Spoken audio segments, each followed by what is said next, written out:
Setelah video pernyataan mantan rektor bahwa UGM tak pernah mengeluarkan ijazah untuk Jokowi dicabut, kini upaya pembuktian Rismon CS tentang dugaan ijazah palsu Jokowi dipertanyakan. Akankah ditariknya ucapan Profesor Sofyan Effendi itu akan menyeret Rismon pada dugaan penghasutan dan pencemaran nama baik Jokowi? Kita bahas bersama terlapor kasus dugaan pencemaran nama baik Jokowi Rismon Sianipar dan pelapor Roy Suryo CS dari Pradi Persatu, Ade Darmawan. Selamat petang, Mas Ade. Selamat petang. Selamat petang, Bang Rismon. Selamat petang, Mbak. Oke Bang Rismon, saya punya pertanyaan ke Anda dulu. Saya mau tahu bagaimana awal mulanya Anda berkumpul dengan Profesor Sofyan di video dalam kanal YouTube Langkah Update tanggal 16 Juli. Iya, itu kan pertemuannya tidak didesain sedemikian rupa ya, bahwa saya datang ke Jogja untuk sebenarnya membersamai para alumni Reladama untuk mengantarkan surat kepada Rektor UGM, Profesor Emilia, dan salah satu atau beberapa dari alumni UGM tersebut meminta saya untuk bertemu dengan Profesor Sofyan Effendi. Dan itu pun sudah saya tunda 2 hari karena kegiatan saya yang lain-lain. Jadi pertemuan tersebut diadakan tanggal 16 Juli 2025 hari Rabu. Memang tidak ada perencanaan, dan di video tersebut juga saya lebih aktif untuk mendengar uraian dari Profesor Sofyan Effendi mengenai sejarah UGM, nilai-nilai lulus di UGM, dan lainnya. Begitu, Mbak. Oke Bang Rismon, pertemuannya tidak direncanakan, tapi pertanyaan saya, Profesor Effendi mengaku tidak tahu menahu, direkam dan disebarluaskan oleh Anda. Benar demikian? Oh, tidak begitu, Mbak. Mungkin Profesor Sofyan Effendi kan mengalami tekanan psikologis yang sangat intens ya, akibat dari ancaman pelaporan dari Jokowi. Tekanan dari siapa Bang Rismon? Siapa yang menekan Profesor Effendi? Ini hati-hati. Kan ada ancaman ya, akan dilaporkan ke Barreskrim oleh Jokowi Lovers. Jadi saya pikir kita tetap menghargai, mengapresiasi statement, keterangan-keterangan dari Profesor Sofyan Effendi yang kita orang luar, ya bukan orang luar UGM, itu tidak bisa mendapatkan keterangan-keterangan tersebut karena keterangan dari Profesor Sofyan Effendi itu sangat penting karena didapatkan dari internal UGM dan profesor-profesor yang pernah mengabdi. Baik. Berarti menurut Anda klarifikasi dari Profesor Effendi dikeluarkan ke publik karena ketakutan mendapat ancaman dan tekanan. Mas Ade, benarkah demikian, ada tekanan katanya?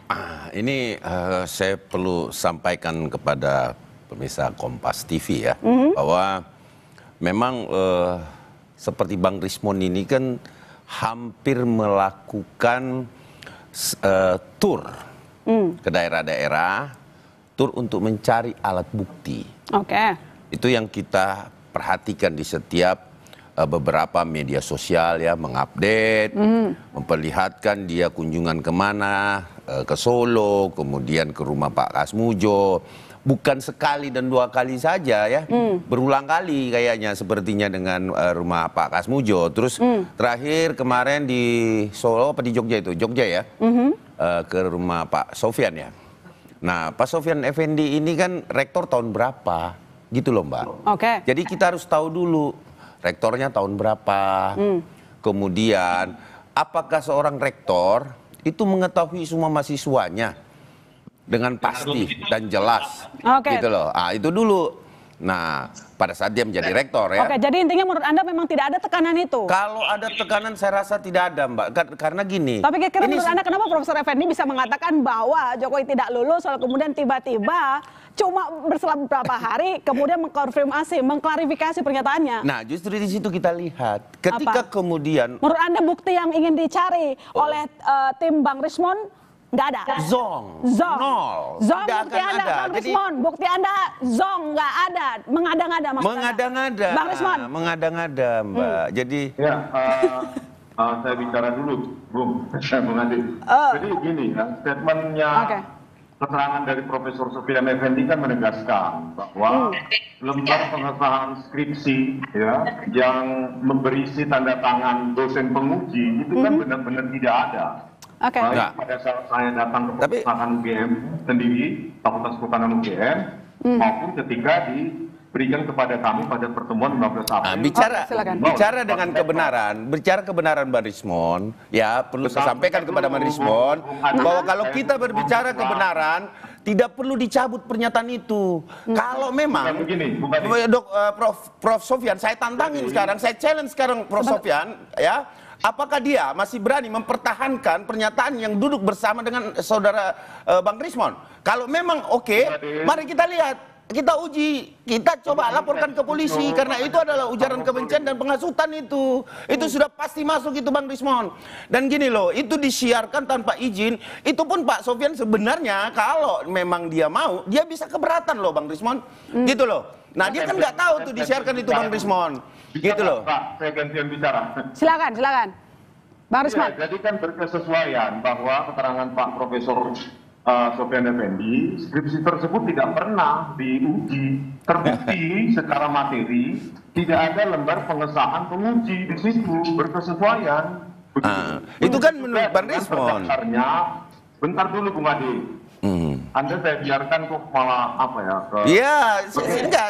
Jadi kita bicara kebenaran Bang Rismon. Ada keterangan juga dari Profesor Sofyan Effendi bahwa terdaftar sebagai sarjana muda dan di Universitas Gadjah Mada itu memang ada 4 semester ya seleksi. Kalau di IPK di bawah 2 sesuai dengan keterangan Pak Joko Widodo itu di UI itu kan memang tidak lulus begitu loh. Artinya depo. Jadi memang semua kan berkesesuaian dan Bung Ade tolong jangan mengancam-ancam rektor kami. Ya, kami tidak mengancam rektor saudara, tetapi kita challenge. Kalau memang, kalau ini kebenaran Bang Rismon, kalau kita berbicara kebenaran Bang Rismon, tidak ada ancaman di situ. Kalau memang benar, ya ini Bang Rismon, kalau memang benar bahwa Pak Sofyan Effendi mengetahui semua dan bisa mengadakan bukti-bukti itu, baik saksi-saksi dan lain sebagainya, kenapa takut? Nggak usah dicabut. Kita coba adukan ke polisi. Oke. Gitu loh. Jadi Bang Rismon, sebenarnya kita kembali ke pertanyaan awal saya tadi. Sebenarnya Prof Effendi itu tahu tidak direkam dan tahu tidak bahwa akan Anda sebarluaskan? Oh iya, Mbak. Oke, tahu. Sangat tahu karena Tapi pernyataannya berbeda. Yang ada di situ kan bukan hanya saya saja, ada alumni UGM juga 2 orang di sebelah kiri. Itu kan salah 2 orang dari Relagama. Jadi mereka bisa mengatakan yang sesungguhnya. Tetapi kan kita harus mengapresiasi bahwa Profesor Sofyan Effendi ini sudah berusia 80 tahun. Ketika mendengar ada ancaman akan dilaporkan ke Barreskrim, kita harus paham bahwa profesor ini kan pemikir ya, penulis buku, pemikir. Jadi ya seorang profesor dalam 1 kali 24 jam itu mengubah pembicaraannya kalau tidak ada sesuatu. Jadi Bang Rismon memang punya saksi-saksi bahwa saat itu Prof Effendi tahu direkam, tahu akan disebarluaskan. Punya ya Bang? Iya, ada 2 orang yang ada di dalam video, ada 5-7 orang di belakang kamera. Oke, Mas Ade. Saya pikir kita harus tunggu saja dulu Profesor Sofyan Effendi untuk menemukan waktunya, menenangkan dirinya, sehingga nanti bisa mengatakan yang sesungguhnya, begitu. Oke, Mas Ade, sampai sekarang kita bergeser ke penetapan tersangka di kasus update Polda, sudah ada belum ya?